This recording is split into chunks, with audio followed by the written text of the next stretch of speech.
Hola, soy Alba Bonito González Yo, Alicia Ruiz Galea.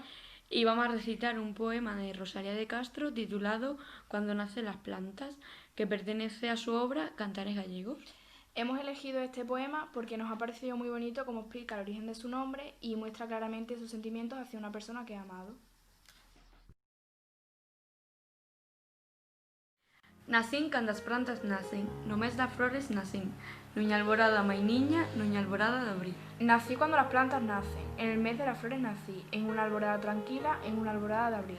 Por eso me llaman rosa, mais a do triste sorrir, con espiñas para todos, sin ninguña para ti. Por eso me llaman rosa, la del triste sonreír, con espinas para todos, sin ninguna para ti. Desde que te quixen, ingrato, todo acabou para mí, que eras ti para min todo, miña gloria e meu vivir.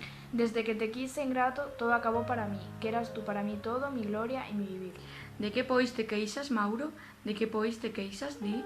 Cando sabes que morrera por te contemplar feliz. ¿De qué pues te quejas, Mauro? ¿De qué pues te quejas, di, cuando sabes que moriría por complacerte feliz? Duro cravo me encravaxes, con ese teu maldecir, con ese teu pedir tolo, que non sei que quer de mí, pois dinxe canto dar puden, avariciosa de ti. Duro clavo me clavaste, con ese tu maldecir, con ese tu pedir loco que no sé qué quieres de mí, pues te di todo lo que pude, avariciosa de ti. E meu corazón se mando, cuña xave para abrir, nin eu teño máis que darxe, nin ti máis que pedir. Mi corazón te mando con una llave para abrir, no tengo yo más que darte, ni me puedes tú más pedir.